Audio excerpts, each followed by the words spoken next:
É hora de conectar as principais notícias do dia. A partir de agora, Jornal da Tarde. Girassol FM.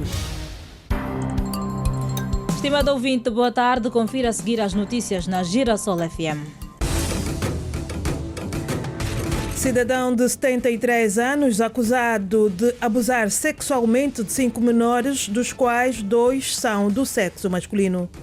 O governo angolano lança a plataforma digital para facilitar a emissão de documentos. Tecnologia 5G em destaque no Angotic 2023. Na atualidade internacional, 8 crianças feridas em esfaqueamento em França. O suspeito está detido. E do desporto, Silvestre Pelé, treinador do Ilhete, vai continuar a orientar a equipa de Bengala. Jornal da Tarde, edição de quinta-feira, 8 de junho de 2023, tem a garantia técnica de Paulo Kizua. A edição é de Francisco Soares. Apresentação de Celestina Zola e Janete Meio-Dia. Estamos a apresentar Jornal da Tarde, aqui na Girassol FM. Uma vez mais, boa tarde. São agora 12h01. Sua segurança, sua saúde e serviços. Agora, notícias de sociedade. Há meses que o Hospital Divina Providência, no Golfo 1, município do Quilamba-Quiache, enfrenta dificuldades devido à pouca quantidade de sangue, numa altura em que a província de Luanda precisa diariamente de cerca de 300 balões de sangue para suprir as necessidades nas unidades hospitalares, segundo a diretora-geral do Instituto Nacional de Sangue, Deodete Machado, em janeiro deste ano. Mais dados com o Paulo Mateus. Devido à carência de sangue no Hospital Divina Providência, Golfo 1, Distrito Urbano do Golfo, município do Quilamba-Quiache, os cidadãos têm enfrentado várias dificuldades e alguns chegam a comprar sangue. Domingo nós viemos aqui, outro meu irmão, ele deu, e eu sábado tinha de dormir fora, não tinha força. É por isso que cheguei hoje com meu irmão para dar 2 balões que tinha faltando para minha irmã, porque o hospital não tem sangue, a situação está complicada. Quando a família não tem nenhum doador, a solução é comprar sangue. E o preço varia entre os 15 e os 18 mil kwanzas.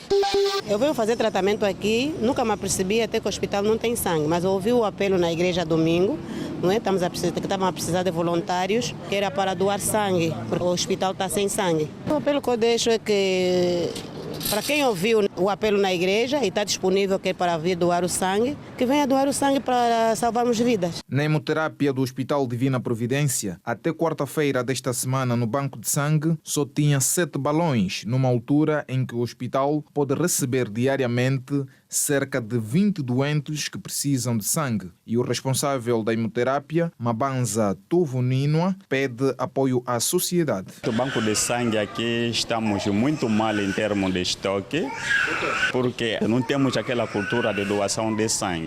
No mínimo precisamos de 20 a 15 unidades por dia, porque temos muitas crianças com anemia falciforme. Então, essas crianças necessitam muito das transfusões de sangue. E temos muitos casos de tuberculose e outras doenças crônicas. E nessa época também temos muitos casos de malária. Estamos a apelar à sociedade em geral, às ONGs, às empresas, que é para poder nos ajudar, para repor esse estoque de sangue, principalmente as igrejas. A diretora do Instituto Nacional de Sangue, sem dar entrevista, disse que não dominam o assunto e que vão fazer um levantamento sobre o caso. Construído em 1994, o Hospital Divina Providência, que trata principalmente casos de tuberculose, HIV, malnutrição e anemia falciforme, atende diariamente cerca de 250 pacientes. Repórter Paulo Mateus. E o apelo do Hospital Divina Providência do Golfo 2, município de Quilamba-Quiache, para a doação de sangue. O Centro de Investigação Científica da Universidade Católica de Angola garante que a taxa de pobreza monetária em Angola está acima dos 45%, devido a algumas falhas na distribuição dos rendimentos. O estudo apresentado nesta quarta-feira em Luanda refere ainda que o sistema judicial angolano terá afugentado a classe empresarial estrangeira nos últimos anos. Mais dados com Brígida Icala.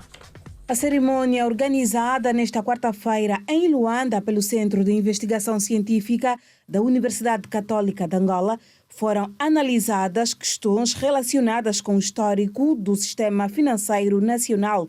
Na ocasião, o diretor do Centro de Investigação Científica da Universidade Católica de Angola, Alves da Rocha, disse que o programa Quenda tem estado a diminuir o índice de pobreza em algumas famílias angolanas. Tem a intenção de diminuir a incidência da pobreza, nomeadamente nas franjas populacionais com menor rendimentos, e faz uma distribuição que, segundo o que parece, já apresenta outros contornos, não é uma mera distribuição do rendimento, que são 55 mil kwanzas, creio eu, por trimestre, mas já com uma intenção de criar algo que possa sustentar esta distribuição pura do rendimento. Esses agregados familiares que beneficiaram das transferências de rendimento do Quenda fossem sustentáveis, tivessem emprego, tivessem atividade económica, para que os subsídios pudessem ser retirados. O responsável referiu que é necessário o crescimento económico para que haja maior distribuição da economia. Tornar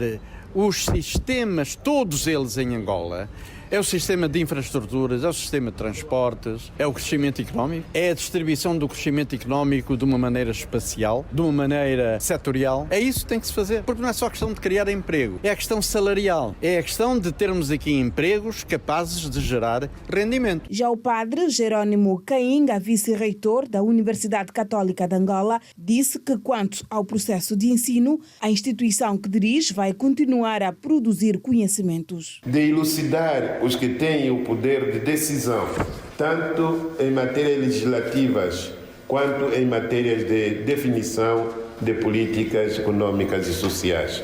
Aliás, o relatório econômico que temos em mãos é bastante claro em relação a esta preocupação, na medida em que assume que ao longo destes últimos 20 anos de sua disponibilização ininterrupta, o SEIC sempre procurou fazer um diagnóstico das debilidades da economia angolana, sem nunca se olvidar de apresentar caminhos e soluções fundamentados, quer no arcabouço teórico da ciência econômica, quer na análise de bons e maus exemplos ao redor do mundo. Ouvíamos padre Jerônimo Cainga, vice-reitor da Universidade Católica de Angola, que falava durante a cerimônia sobre o reflexo histórico do sistema financeiro angolano. E seguimos para a província do Mochico, onde os populares da Vila do Kazombo foram chamados para apresentar contribuições para a melhoria do processo de eletrificação do Alto Zambeze. Outros dados com Eduardo Dazinha. A população da Vila de Kazombo foi chamada a dar as suas contribuições sobre a proposta do projeto de eletrificação da sede municipal e de algumas comunas do Alto Zambeze. Francisco Manuel, administrador municipal adjunto para a área técnica e infraestruturas, presidiu ao auto de apresentação pública do projeto. A consulta que hoje tem lugar visa colher opiniões e pontos de vista sobre o meio ambiente, desde conservação de locais históricos, culturais e sagrados e outros assuntos que não colidem com a vida social e econômica da população. É um encontro de interação, pelo que antecipo convidar os caros membros a colocarem com fluidez as vossas preocupações. O projeto em análise corresponde à construção de uma central fotovoltaica que vai permitir a eletrificação de 15.908 casas na comuna sede do município. Durante o auto de apresentação, os munícipes presentes deram as suas contribuições pelo que esperam pela efetivação deste programa. Gelton Gomes, professor. Sabemos que aqui no nosso folheto tem um tempo de execução do projeto. Estamos a nos aqui 26 meses, bem visto. A questão que se coloca é a seguinte: este tempo é em função de todos os projetos que têm a nível nacional ou no projeto do Alto Zambeze? Com o projeto auxiliar da Central Fotovoltaica de Kazombo, prevê-se a construção de linhas de média e baixa tensão que irão facilitar o transporte e distribuição da energia produzida na central para a comuna e bairros, incluindo iluminação pública. César Fernandes é o representante da empresa MDA. O parque solar é uma infraestrutura elétrica que transforma a energia do sol em energia elétrica, que nós chamamos de luz. Mas o parque solar por si só funciona quando existe sol. Por isso é que nós, acoplado do parque solar, que está aqui representado, consideramos para o projeto baterias para fornecer 24 horas de energia e consideramos 59,46 megawatt-hora de bateria. São vários contentores, é um parque solar muito grande, com muita potência, e os contentores também têm muita potência para realmente garantir que a energia funciona 24 horas sem falhas. Ouvíamos o engenheiro César Fernandes, representante da empresa MDA, responsável pela execução da empreitada. Da vila de Kazombo, Alto Zambeze, as saudações são de Abel Canganjo e do Eduardo Dazinha. 12h10. Mais de 70 startups estão a ser montadas para a Feira Angotique 2023, que vai decorrer em Luanda de 12 a 14 de junho. No evento, as empresas Unitel e Huawei vão apresentar tecnologias 5G. O CEO da empresa chinesa de telecomunicações Huawei, Qian Lei, que participa pela terceira vez no certame, garante todos os serviços disponíveis pela operadora. Agora a nossa empresa vai trazer aqueles produtos e soluções técnicas na área de economia digital e transformação digital para Angola. Com um stand de mais de 70 metros quadrados, de 12 por 6, o técnico de património da Unitel, Edson Freitas, disse que a empresa realiza os últimos preparativos para o anúncio da disponibilidade do serviço 5G. Nós procuramos sempre, o nosso conceito de exposição é sempre criar um elemento atrativo em que as pessoas possam interagir, circular, ter contato com os produtos expostos. Edson Freitas, técnico de património da empresa Unitel, que vai participar da Feira Angotique 2023, que irá decorrer em Luanda de 12 a 14 de junho, com mais de 90 startups a serem montadas neste momento. Seguimos. Mais de 2.000 cartões de abastecimento de gasolina serão entregues hoje aos taxistas e mototaxistas na província do Bié. Segundo o presidente da Associação dos Taxistas na província do Bié, Emanuel Saúnge, os seus associados receberam a notícia com satisfação. É uma boa nova, porque estávamos na incerteza entre o sim e o não, mas preferimos manter os ânimos e dar um benefício de dúvida ao executivo. Parte dos cartões chegaram para fazer então a primeira distribuição. Vale recordar que não serão distribuídos todos os cartões de uma vez, mas será de forma gradual e também de forma faseada, por conta de que na altura do licenciamento não foram licenciados todos de uma vez. Enviamos uma lista de pouco mais de 60 taxistas. Essa lista será enviada para Luanda, para as entidades, para a emissão então deste cartão de subvenção do preço de gasolina. Emanuel Saúnge chama a atenção aos taxistas e mototaxistas que ainda não fizeram o licenciamento a fazê-lo para terem direito aos cartões de subvenção. O cadastramento continua na Associação dos Taxistas de Angola, a ATA, e também o licenciamento nos órgãos competentes. No caso, estamos a falar do Gabinete dos Transportes, Tráfego e Mobilidade Urbana. O licenciamento também continua. Queremos deixar o apelo em que todo operador que não estiver licenciado deve dirigir-se nesses organismos para então se licenciar e habilitar-se a ter o cartão de subvenção do preço de gasolina. Ouvimos o presidente da Associação dos Taxistas na província do Bié, Emanuel Saúnge. Mais de 2.000 cartões de abastecimento de gasolina serão entregues hoje aos taxistas daquela região do país. E o processo de cadastramento de taxistas, mototaxistas e chamados gira-bairros continua, visando a subvenção para a gasolina face à recente alteração do preço fixado em 300 kwanzas. Mais dados com a Fernanda Gunga. O processo de cadastramento decorre nas administrações e agora com a possibilidade de ao dia se emitirem 500 cartões que dá aos taxistas, mototaxistas e aos chamados gira-bairros um valor de 7.000, 6.000 e 1.500 kwanzas diários para a cobertura das despesas com gastos de gasolina.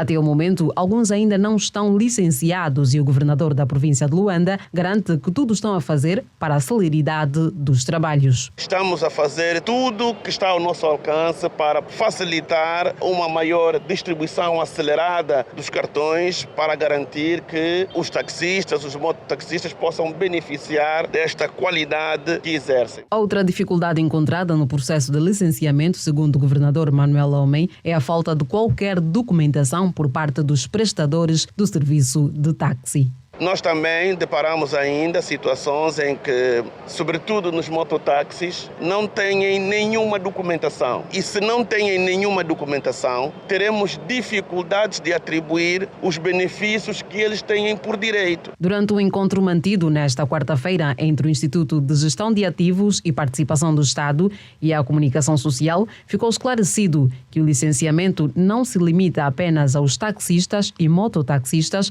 conforme ficou a saber o jornalista Horácio Bapolo. Só hoje estou a saber daqui que os famosos táxis dos bairros, os turismos, também passarão a receber os cartões de subvenção à gasolina. No encontro que visou esclarecer os questionamentos à volta do preço da gasolina, o administrador do Instituto de Gestão de Ativos e Participação do Estado, Raimundo Santa Rosa, alegou que os ajustes podem obedecer a outras fases. Há quem sugeria que seria já um one shot, um único ajuste, sofrimento de uma só vez e vamos aqui nos aguentar, mas não. Ponderou-se o ajuste possível que foi feito para essa primeira fase, foi elevado até 300 estudados todas essas variáveis e só desse combustível mantendo todo o resto. Estamos aqui a falar que a gasolina tem um peso de mais ou menos 600 mil milhões de kwanzas do total dos subsídios que foram gastos e com esta medida vai se poupar até o final deste ano em subsídio perto de 210 mil milhões de kwanzas. Ouvíamos o administrador do Instituto de Gestão de Ativos e Participação do Estado, Raimundo Santa Rosa, enquanto falava sobre as reformas estatais sobre o atual preço da gasolina no encontro que manteve nesta quarta-feira com os órgãos de comunicação social. Um ancião de 73 anos é acusado de abusar sexualmente 5 menores, dos quais 2 do sexo masculino, no distrito urbano do Rangel, no bairro Marçal. Segundo o porta-voz da Polícia Nacional em Luanda, Nestor Goubel, o acusado aliciava as crianças com dinheiro. Estamos a falar de um crime de abuso sexual a menores de 14 a 16 anos, previsto e punível nos termos do artigo 193 e 194 do Código Penal vigente em Angola. Este cidadão está a ser acusado de ter abusado sexualmente 5 crianças, 2 das quais do sexo masculino. Bem, a informação que nós temos a partir do piquete aqui da esquadra é que receberam uma denúncia de uma cidadã que veio aqui à esquadra e fez uma participação porque inicialmente 2 crianças anunciaram que estavam a ser agredidos pelo ancião de 73 anos, que mora na Rua dos Coronéis, aqui no Marçal, no bairro da Chapada, a troco de telefones, a troco de dinheiro, mas depois ele recrutou uma das meninas para ir às escolas e buscar mais crianças, que é para continuar com este crime de abuso sexual. De acordo com o Nestor Goubel, o acusado já se encontra detido na esquadra da Chapada e as crianças devem passar por exames médicos. Em função desta denúncia, os efetivos aqui da Esquadra da Chapada diligenciaram e detiveram o ancião de 73 anos de idade. Dizer que as crianças vão a serem encaminhadas em função de um expediente que foi aberto. Obviamente que ainda carece aqui de alguns exames laboratoriais que vão, obviamente, atestar esta acusação. Nesta altura ele é acusado, goza do princípio da presunção, é um instituto que é previsto ao nível da nossa própria Constituição, até prova em julgado. Mas o que é certo é que tem familiares, as crianças inclusive dão detalhes, falam, uma delas inclusive perdeu a virgindade e é de uma gravidade a acusação, até porque é conhecido o senhor.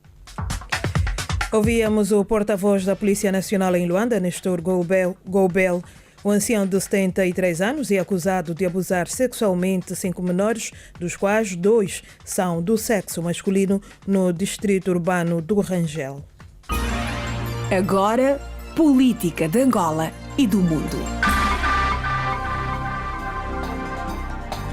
O governo angolano lançou uma plataforma digital para facilitar a emissão de documentos nos consulados.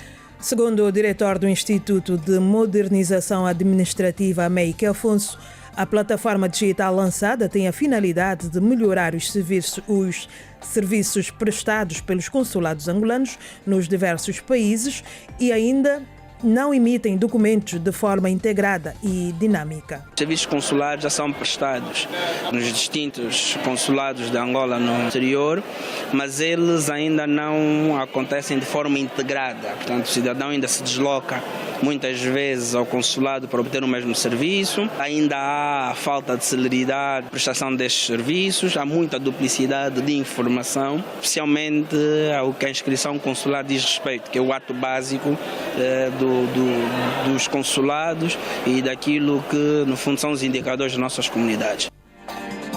Meike Afonso garantiu que a plataforma vai ajudar os serviços consulares a apoiarem melhor os angolanos que vivem no estrangeiro. Estamos a falar de serviços a nível do registro civil, que é um serviço muito solicitado a nível dos nossos serviços consulares. Estamos a falar de serviços do pedido de emissão do bilhete de identidade nacional, da facilitação do pedido de emissão de passaportes e outros serviços que os consulados hoje prestam. E para a diretora-geral do Instituto de Comunidades Angolanas no Exterior, Maria Filomena Antônio, a plataforma vai dinamizar os serviços fora de Angola. Com certeza que vai dinamizar os serviços das comunidades, porquanto é uma ferramenta nova, é uma ferramenta que está a ser lançada agora para a gestão geral dos serviços consulares, com inovações tecnológicas, com maior segurança, garantia de segurança de dados dos angolanos e a interoperabilidade de todo um sistema combinado, ou seja, de onde nós podemos identificar o cidadão com uma única ficha, aquilo que nós chamamos ficha única. Ouvimos a diretora do Instituto das Comunidades Angolanas no Exterior, Maria Filomena Antônio. O governo angolano lançou uma plataforma digital para facilitar a emissão de documentos nos consulados. Acontece neste momento a segunda reunião metodológica nacional do MPLA, que decorre aqui em Luanda, numa altura em que cada vez mais aumentam as responsabilidades do partido com os angolanos, tendo como base a vitória nas eleições gerais de 2022. A vice-presidente da organização política que suporta o governo, Luísa Damião, apelou ao executivo a continuar a imprimir medidas que visam melhorar as condições sociais dos angolanos, na sequência da retirada gradual da subvenção ao preço da gasolina. Quando os preços numa economia não refletem objetivamente as condições do mercado, esta economia não pode funcionar de modo eficiente, porque estas distorções fazem com que os níveis de investimento na mesma fiquem abaixo do seu potencial. Por tal facto, saudamos as medidas para reduzir o impacto da retirada dos subsídios aos combustíveis, começando com a gasolina. A este respeito, o partido acompanhará efetivamente que as medidas tomadas possam beneficiar as nossas populações. Luísa Damião revelou que o MPLA vai, nos próximos dias, conduzir uma campanha de massificação de informação sobre a retirada da subvenção aos combustíveis. O MPLA levará a cabo uma campanha de esclarecimento dos ganhos com a retirada dos subsídios no âmbito do lema Trabalhar Mais e Comunicar Melhor. Com esta campanha, para além de assinalarmos o bem fundado da medida, evitar-se-á a desinformação e ruídos, explicando corretamente às populações que mais investimentos poderão ser feitos em setores-chave, como na educação, na saúde, na segurança social, na habitação e, fundamentalmente, no combate ao desemprego, que é um dos grandes desafios sociais que ainda persiste. Palavras da vice-presidente do MPLA, Luísa Damião, que falava durante a abertura da segunda reunião metodológica nacional sobre o trabalho do partido. Seguimos. A ministra das Pescas e Recursos Marinhos, Carmen Neto, chamou a atenção dos governos para a exploração responsável dos oceanos, de modo a garantir a sustentabilidade destes. A governante, que falava em alusão ao Dia Mundial dos Oceanos, que hoje se assinala, disse que o plano de ordenamento de recursos marinhos deve cada vez mais beneficiar a todos os cidadãos. Torna-se fundamental falar do desenvolvimento de estratégias comuns capazes de assegurar a proteção dos recursos oceânicos e desafiar os Estados a definirem permanentemente soluções de governação globais, mas que garantam a economia azul sustentável. Falar de sustentabilidade acaba por ser olhar para a capacidade particular e global dos mares e dos oceanos, que dependem desta abordagem múltipla, inclusiva, integrada e global, em que diversas partes envolvidas criam sinergias e demonstram competitividade, mas ao mesmo tempo estabelecem equilíbrios entre a exploração e a conservação dos mares e oceanos. Já a representante da Embaixada da Alemanha em Angola, Maxi Siren, afirmou que Angola deu passos importantes na preservação dos oceanos com o auxílio do governo alemão. Angola tem feito grandes desenvolvimentos neste domínio nos últimos anos. Um exemplo brilhante é o projeto Marisma, Gestão e Governação do Espaço Marinho da Corrente de Benguela. Este projeto é financiado pelo Ministério Federal Alemão do Ambiente. Já foram alcançados marcos importantes para a proteção sustentável dos oceanos através da descrição de áreas marinhas ecológica e biologicamente significativas e também da institucionalização do planeamento especial marinho. Outros objetivos do projeto são, por exemplo, o reforço da gestão sustentável, da biodiversidade marinha e dos recursos marinhos naturais da corrente de Benguela. Ouvimos a representante da Embaixada da Alemanha em Angola, Maxi Siren, que reconheceu os esforços feitos por Angola na preservação dos oceanos e também garantiu que a Alemanha vai continuar a apoiar estes esforços. Chegou a hora dos destaques do desporto. Vindo das hostes da Academia do Lobito, Pelé é o treinador que levou o emblema benguelense ao quarto lugar da temporada 2022-2023 do Girabola. O presidente do Williette de Benguela, Wilson Faria, avançou que o atual orçamento da equipa, avaliado em 350 milhões de kwanzas, seria insensato a candidatar-se ao primeiro lugar do Girabola 2023-2024. Mais desporto vai acompanhar daqui a pouco no Grande Jogada.